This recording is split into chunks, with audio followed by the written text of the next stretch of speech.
Hi everyone.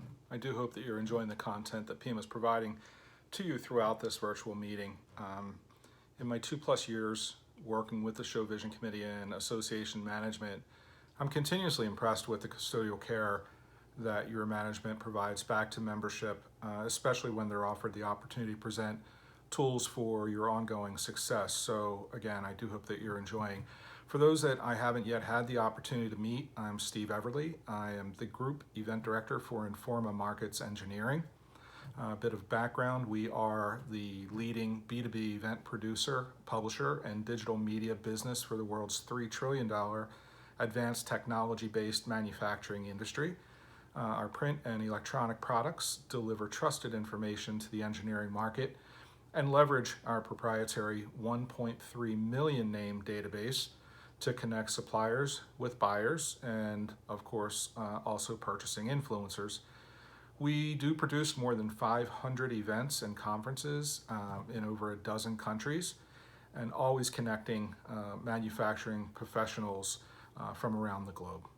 So that's a lot to say, an awful lot to do, and I'm happy to share some updates on one of these events that I'm sure you're quite familiar with, which is in acronym form, IPBS, elongated International Powder and Bulk Solids Conference and Exhibition, and also known as the shorter form Powder Show. So in my time managing this processing portfolio, I've become increasingly appreciative of that strong collaboration between our groups, PIMA and INFORMA. To me, I found it extraordinarily rewarding to find this PIMA gem in a wide-ranging mine of opportunities. The way in which the PIMA membership adapts to emerging markets, keenly focusing on the generational camaraderie that you all have and trust within each other, and trust with the association is absolutely remarkable. So in some ways, all of you do make my management of the show brand that much easier, so I thank you for that. What I've also learned in the last several months is that the number of times we use the word unprecedented is indeed unprecedented. I don't believe that anyone could have predicted or at least rallied enough interest to actually prepare for what we've all seen, continue to see unfold, and those things that we've had to modify in reaction to that. It has been a year of change and adaptation for, I would believe, every industry. And specifically from an event standpoint, we were in the position to make some challenging decisions to postpone many of our in-person events. And that was for the safety and well-being of our customers, but for clients, your ROI is absolutely essential for us. So the IPBS we originally had scheduled for April the 28th through 30th of this year. We then postponed it until October 6th through 8th. And then ultimately we did take a look into the coming year and schedule that in that traditional slot, but now April 27 through 29. Multiple postponements. We obviously understand that this has required a lot of your patience, and again, not to overstate, but throughout all of this, the collaboration between PIMA and INFORMA, and the overarching commitment to deliver the best return on your investment, it's been unwavering, and that is despite a long list of complications and, I'll say, opportunities in order for us to actually get to the point that we are today. So just to reflect a little bit around previous issues and to go backward before I actually move forward, I do want to reflect on some of that opportunity. So ahead of the IPBS schedule adjustments, my clear focus in terms of ROI back to PIMA membership was around attendee acquisition. That's the key area that I truly heard and felt when I visited with your membership at the meeting in Memphis. And, at first blush, I wondered why that goal didn't seem to be so simple. The mandate would be to increase quantity and quality of sourcing buyers at the biennial IPBS, but also within the processing spurs, both in Toronto and Montreal. Why that wasn't so simple is that there were several tactical things that needed to occur that also required investment. And in respect to Rosemont specifically, as we did employ several of those tactics, we were near double-digit positive variances, addition versus addition, ahead of the first postponement in terms of audience acquisition. So those tactics that we identified and initiated were proving themselves, and they were proving themselves in the incoming pre-registration metrics. Just to touch on some of those tactics, we did deploy a very stacked marketing program consisting of email marketing campaigns. It reached over 60,000 processing professionals, and that was scheduled over a 3-month campaign. It definitely began promoting the value of holistically bringing together the PBS community and showcased our top exhibitors, the speaker lineup that we had for conference and sessions that were both free and paid. It was a very robust campaign. Additionally, we invested in another 23,000 high-value contacts, and that was through an email purchase from a very reputable source.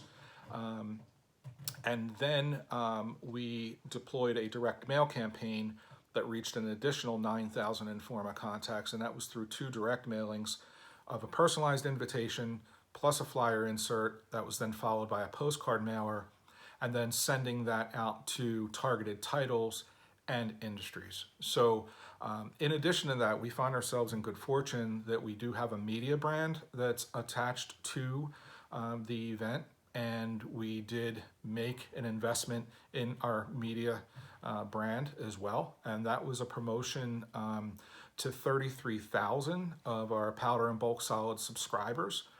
We also included a publication wraparound band and an 8-page magazine insert ahead of the scheduled live event in PBS Magazine. That was called the IPBS Preview issue. All of this plus more was budgeted, constructed, scheduled, initiated. But the thing is, we didn't invest in this and activate this once. We actually did it twice. As you know, we had to move again, and that was despite that positive momentum that we were seeing.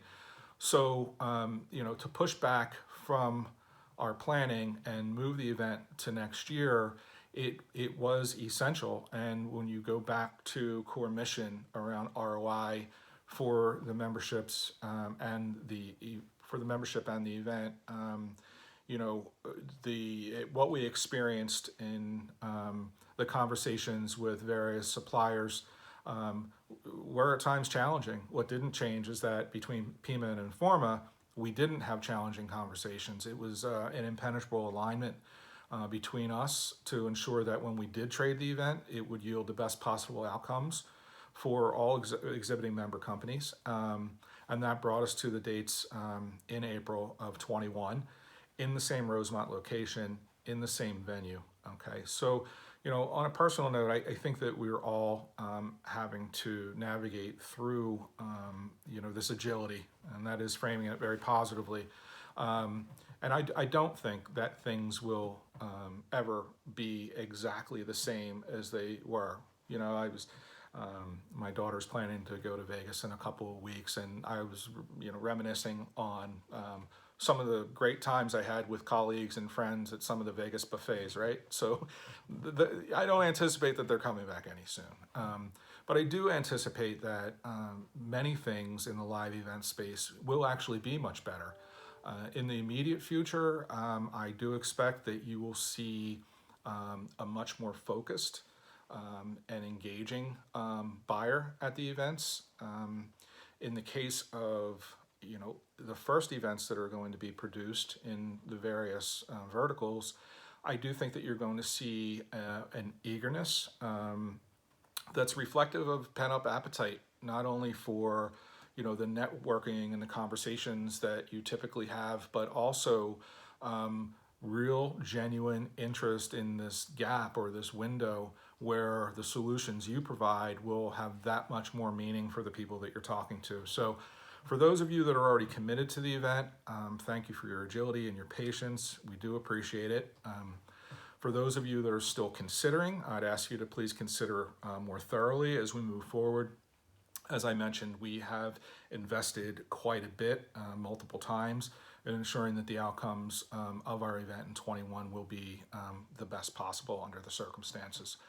So when we think about what do we do in the interim to keep active with our known audience, and what do we do in the interim to provide lead sourcing back to membership and other non-member exhibitors, we need to think about not just what has been the traditional core, but also engagement from net new attendees.